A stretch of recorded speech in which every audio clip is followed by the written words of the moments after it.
príncipe por fuera. Pero no he cambiado nada de tu interior.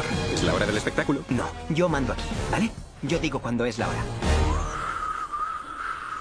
First of all, I'd like to ask you, the Disney classic had some moments where the genie breaks the fourth wall and has some reference to the present. I'd like to know if you discussed whether to put them and maybe changing it to become two different films. It was a question that I spent some time dealing with at the beginning. How is he allowed to break the fourth wall?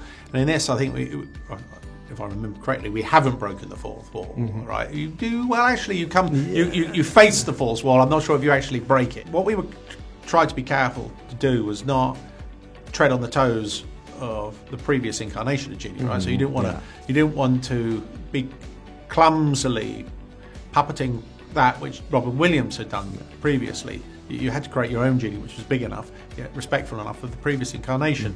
So Will does have a different character, and we were very clear that we needed to do that in order to make that relationship work.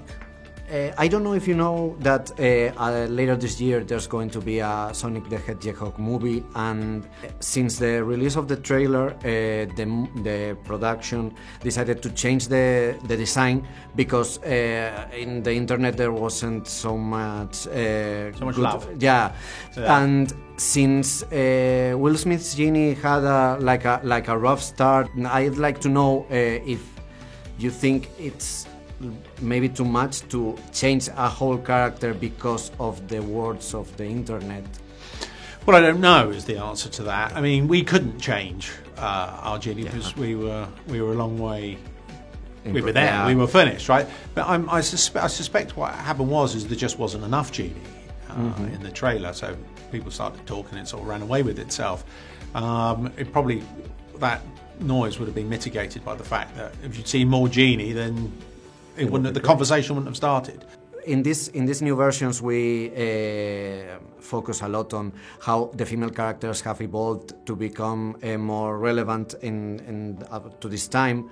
But I'd like to know what changes did you want to make in Aladdin to make him a man of 2019? The story of Aladdin is really a parable, but it's a classical parable. Yeah. It's about finding oneself and being happy with oneself.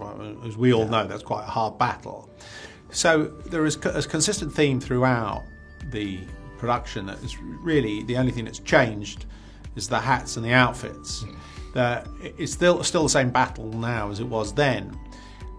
How do you make characters that can speak to a contemporary audience is really nuanced.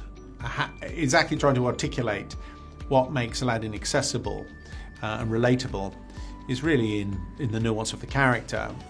My principal job was to make him charming in a way that I felt as though I'm empathetic and sympathetic to that character.